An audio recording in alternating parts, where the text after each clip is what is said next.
Kelar ngomong kayak gitu, tiba-tiba suasana di dalam kelas itu hening. Dalam pikirannya si Joko, mungkin itu setan udah pergi. Terus dia buka lah nih mata dia kan. Dan pas dibuka, sosok itu udah nggak ada. Tapi pas Joko nengok ke kanan begini.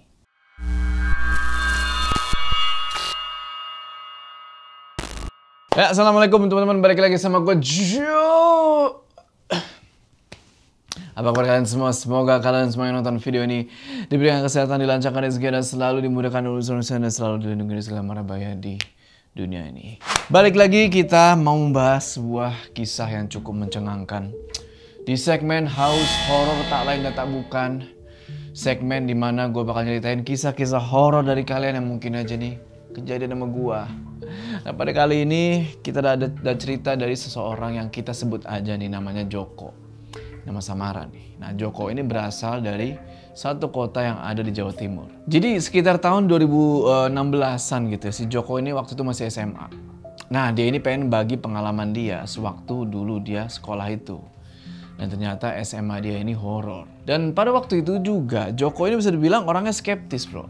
Orangnya tuh nggak percaya sama sekali sama yang namanya setan, hantu, kuntilanak, itu dia nggak percaya. Tapi begitu dia ngalamin sendiri satu kejadian yang ada di sekolah itu, berubah semua. Barulah dia percaya kalau mereka emang bener-bener ada. Awalnya ketika Joko masuk ke sekolah itu nggak ada masalah. Cuma karena teman-temannya bisa dibilang parnoan gitu ya, pada dapat pengalaman-pengalaman horor masing-masing tuh, yang si Joko juga nggak percaya gitu ya. Mereka anggap teman-temannya ini pada halu. Tapi ternyata dari situ malah Joko sendiri yang dapat sebuah pengalaman horor karena dia ini sompral. Penasaran kayak gimana kelanjutannya? Tonton video ini terus. Udah, kita nggak usah lama-lama lagi, udah siap mode horor aktif.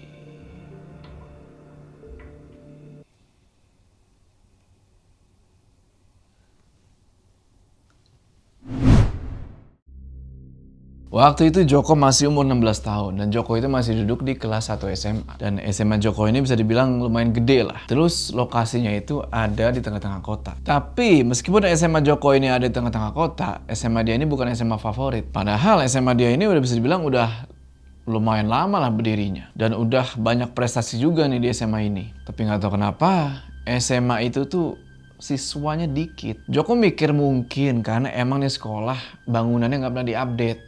Kuno gitu lah, tua. Dan pihak sekolah nggak tahu kenapa masih mempertahankan struktur bangunan yang kayak gitu dari semenjak sekolah itu dibangun. Jadi sekolah si Joko itu ada 4 gedung yang saling hadap-hadapan tuh. Jadi kalian bisa bayangin tuh kayak kotak gitulah, tek tek tek. Dan di setiap gedung itu ada 3 tingkat. Lalu di setiap tingkatan itu ada 3 ruangan. Kita sebut aja gedung A, B, C, D lah ya. Nah, kelasnya si Joko itu ada di gedung D, yang dimana kelas D itu ada di lantai 2, ruangan paling kiri di lantai itu. Terus di atas kelasnya Joko itu ada satu ruangan yang nggak kepake. Nggak tahu nih, ini ruangan buat apa? Mungkin buat gudang atau apa. Nah, sama satu lagi. Jadi setiap kelas dari kelas 1 sampai kelas 3 itu satu ruangan isinya cuma 15 murid. Bisa dibilang sedikit lah, soalnya waktu gua dulu aja tuh SMA bisa 30 orang. Dan jarak sekolah ini dari rumahnya si Joko itu lumayan deket lah. Kurang lebih sekitar 15 menitan kalau naik motor. Nah, singkat cerita, awal-awal nih dari semester 1, aman-aman aja bro.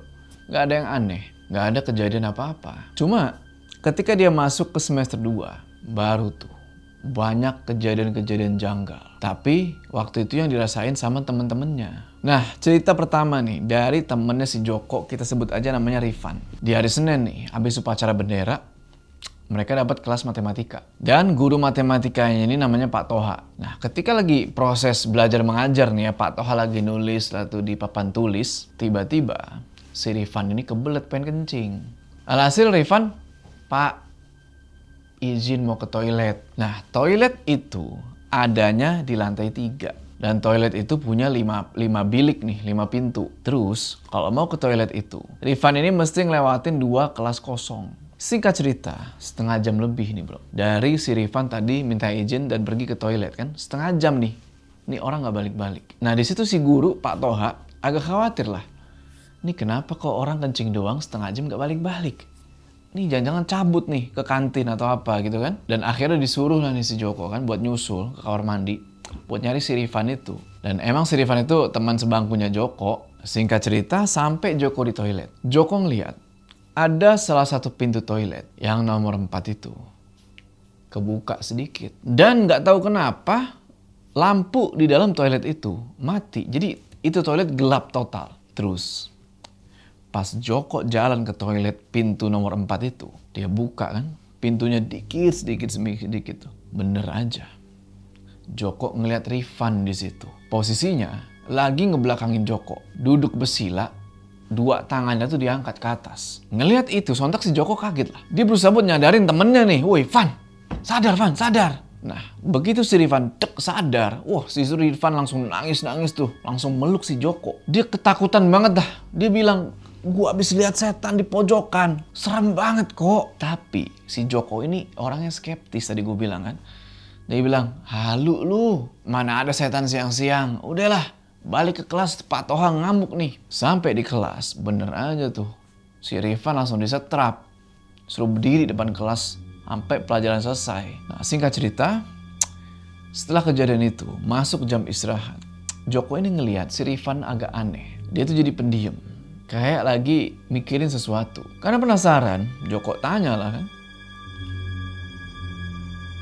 Van, apaan sih? Gua kepikiran yang tadi kok. Yaelah, mana ada setan di dunia ini. Kalaupun ada, mana mungkin siang-siang muncul. Lu mah nggak lihat. Coba kalau lihat, nangis lu. Gua nggak takut sama begituan. Kalau berani, suruh kesini itu setan. Biar gua matiin 2 kali. Ngomong-ngomong, tadi gimana sih ceritanya? Oke, ceritalah nih si Rifan. Jadi waktu dia masuk ke toilet itu, dia awalnya milih pintu yang nomor 3 nih kan, buat sekedar kencing. Oke, masuk ke toilet nomor 3. Dia kencing itu seret. Nah, tiba-tiba Rifan ini ngedenger ada suara cowok nangis. Kedengarannya itu dari samping yang pintu nomor 4. Karena penasaran, habis kencing, dia cek lah nih kan pintu nomor 4. Pas dilihat-lihat, pintu nomor 4 itu ketutup rapet, tapi nggak dikunci sama sekali. Logikanya, ya biasanya kalau orang pipis kan dikunci lah itu pintu kan, takut ada yang masuk. Nggak lama, Rifan buka lah itu pintu toilet sambil nyalain saklar lampu. Masuk, ternyata di dalam toilet itu nggak ada siapa-siapa. Dan suara nangis itu hilang. Ya udah kan, pengen balik badan nih si Rifan. Seret balik badan. Di depan pintu itu udah ada sosok laki-laki tua, pakai celana pendek lusuh, nggak pakai baju, lidahnya panjang dan matanya 1 dan 2 tangannya itu kayak diborgol gitu, pakai kayu panjang, kayak dipasung. Ngelihat itu, refleks Rifan balik badan lagi kan, ngadep ke arah toilet. Cuma yang harusnya sosok tadi itu ada di belakang dia sekarang, ya kan si kakek-kakek itu sosok malah pindah bro ke pojokan toilet. Jadi pas Rifan balik badan lagi, itu sosok pindah juga. Tepatnya dia berdiri di atas WC jongkok sambil bilang, tolong lepasin tangan saya. Di situ Rifan tiba-tiba ngerasa palanya wah puyeng tuh. Badan lemes sampai akhirnya dia pingsan. Sampai tibalah si Joko tuh nyusul buat ngebangunin dia. Fix lu halu. Orang waktu gua datang lampu toilet mati. Padahal katanya lu nyalain. Terus waktu gua datang, lu orang posisinya lagi duduk sila sambil 2 tangan lu di atas kepala.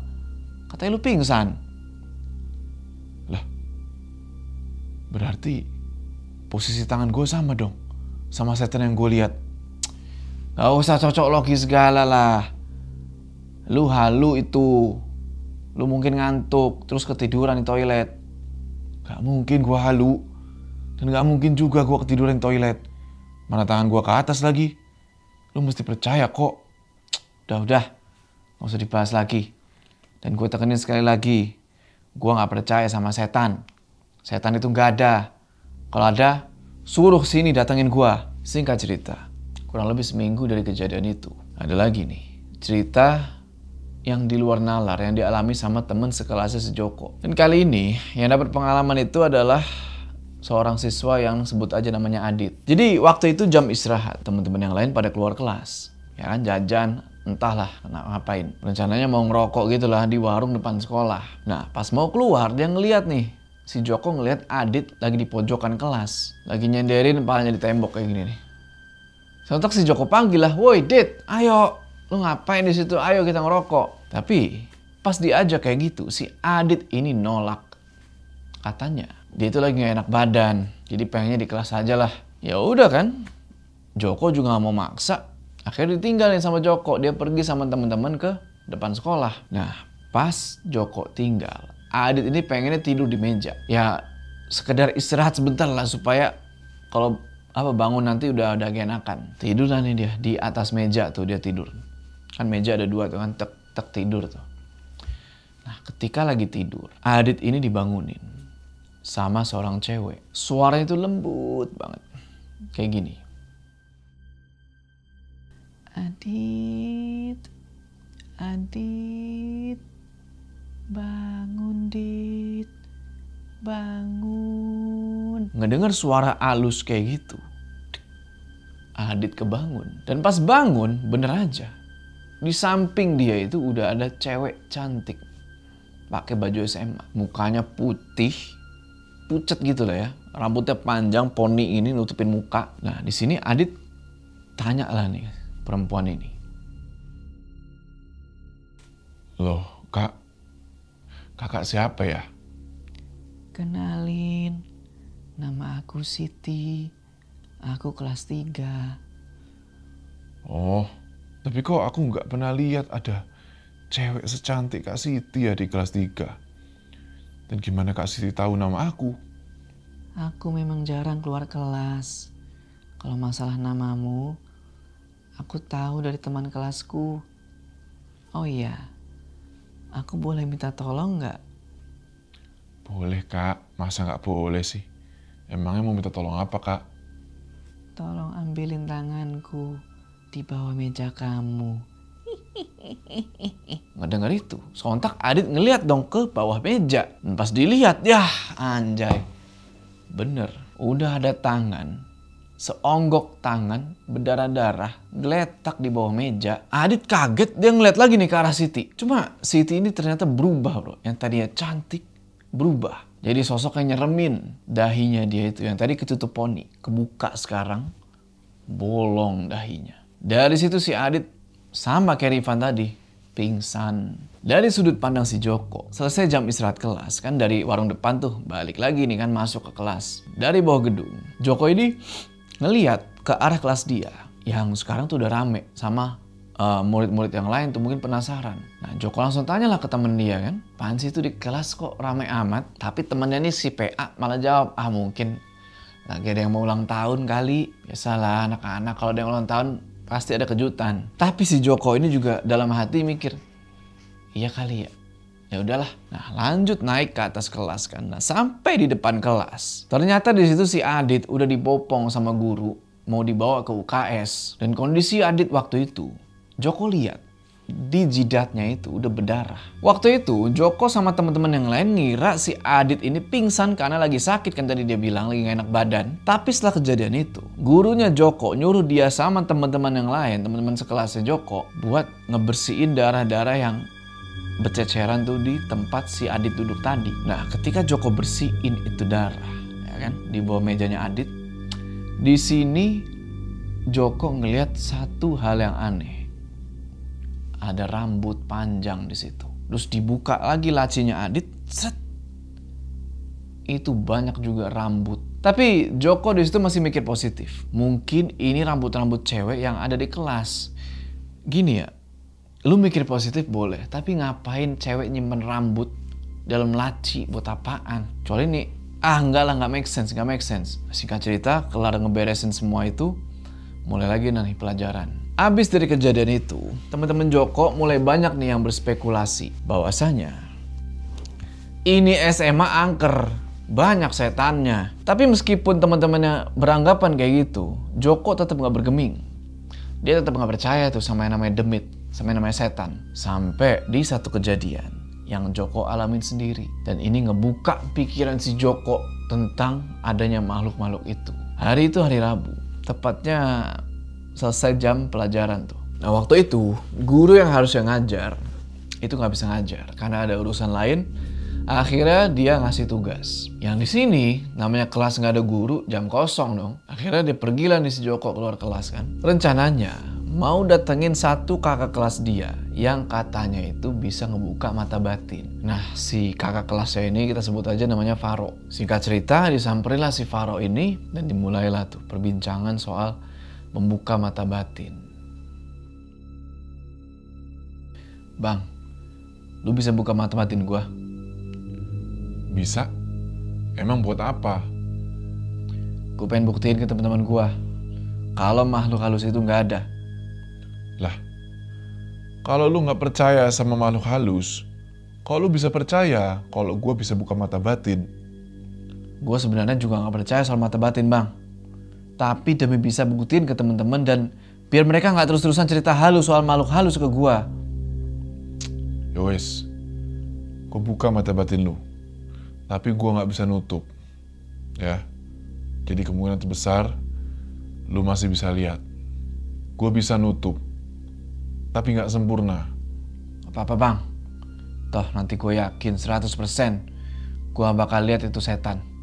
Karena mereka cuma mitos. Wah tetap kekeh nih bro si Joko ya kan. Nah selesai ngobrol, mulai dah tuh si Faro ngedeket ke kupingnya si Joko. Dibaca-bacai sesuatu. Pokoknya yang si Faro lantunin itu semacam kayak bahasa Arab gitu lah. Nah selesai si Faro baca-baca, diusap tuh mukanya Joko dari atas sampai bawah. Set. Sambil bilang, Allahu Akbar. Nah setelah prosesi pembukaan mata batin itu, Joko ngerasa nih, kok kayak nggak ada terjadi apa-apa. Lebih gilanya lagi, lo mau tahu si Joko bilang apa abis itu? Dia bilang, mana? Nggak ada siapa-siapa tuh, nggak ada apa-apa. Mana setannya? Nggak denger itu. Si Faro cuma senyum aja bro, cuma tunggu aja bentar lagi. Nanti juga lo lihat. Ya udah, singkat cerita Joko balik tuh ke kelas. Karena sebentar lagi udah mau pulang sekolah lah. Nah, sampainya Joko di kelas. Karena dia belum ngelarin tugas, dia langsung cari tuh contekan dari salah satu temen cewek dia di kelas itu yang bisa bilang pinter lah. Jadi pengen nyalin aja lah dia. Kelar dapat contekan, Joko langsung ngerjain lah tuh kan, nyalin di meja dia sendiri. Nah, ketika Joko lagi nyalin tugas itu, tiba-tiba ada sesuatu yang netes dari atas ke bukunya si Joko. Dan itu tetesan. Warnanya merah, kental, baunya busuk. Sontak si Joko ngeliat ke atas dong. Pas dilihat, itu udah ada jari-jari bro. Udah berdarah-darah. Yang keluar dari, jadi di plafon itu ada manhole, ada lubang. Nah jarinya dari situ tuh begini. Joko di situ kaget.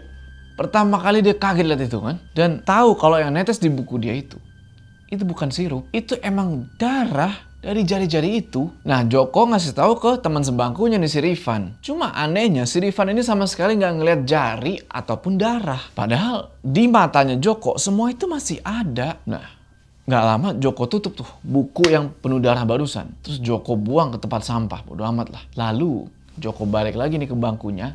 Dia lihat tuh ke atas. Itu sosok jari sama darah tadi yang netes-netes hilang.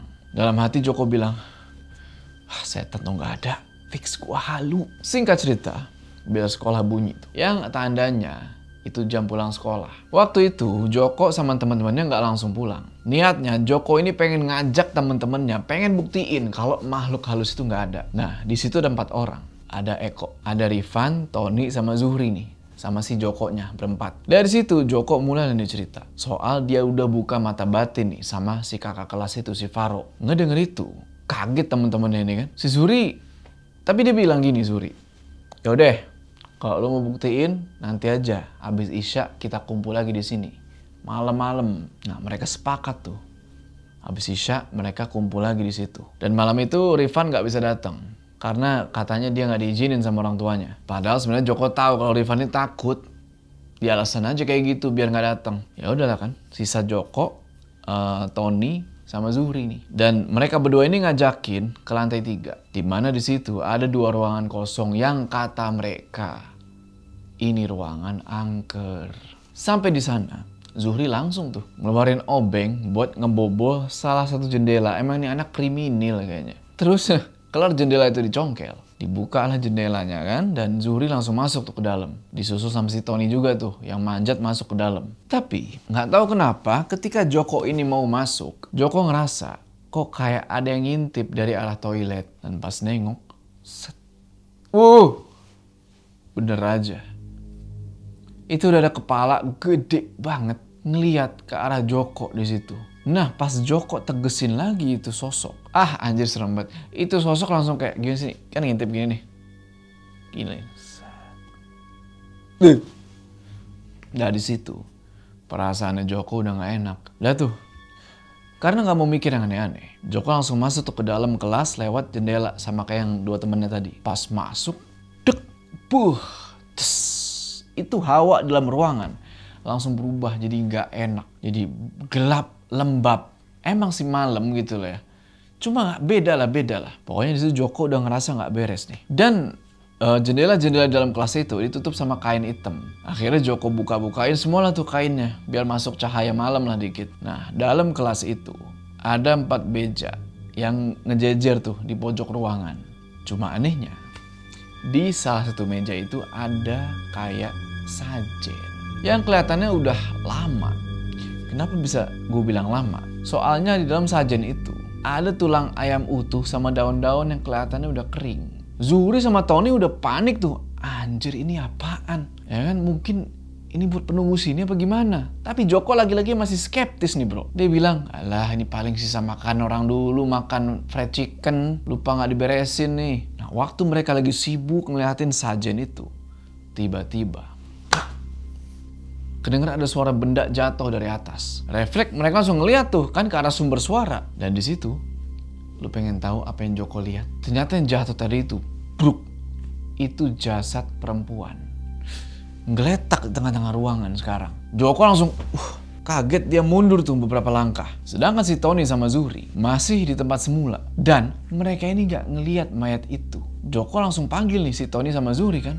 Woi Ton, Zur. Tapi mereka ini sama sekali gak ngerespon, gak tahu kenapa. Dan gak lama kemudian, mereka berdua pingsan. Joko di situ sendirian, dia doang yang masih sadar. Wah, panik bukan main, takut. Dia tutup mata tuh sambil gemeteran. Dalam hati dia berusaha buat yakinin diri dia. Ayo, ini cuma imajinasi gua doang.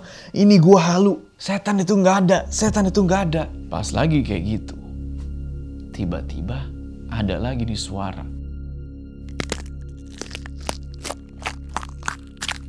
Suara kayak semacam tulang-tulang yang patah gitu. Ketika Joko buka mata dia lagi, bener aja.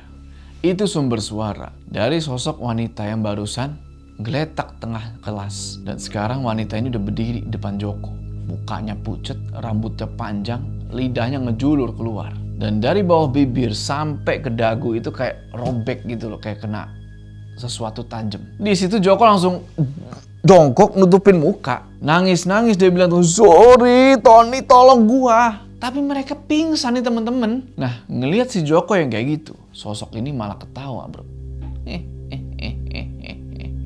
Masih belum percaya.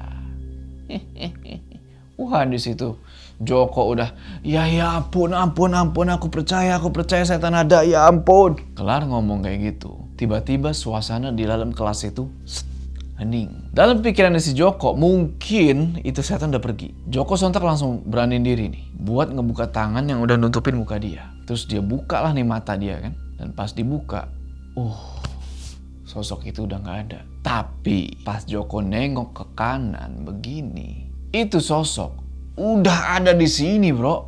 Tepat di depan muka dia. Dan dari situ, buat pertama kalinya, Joko pingsan. Bangun. Bingung dia tuh.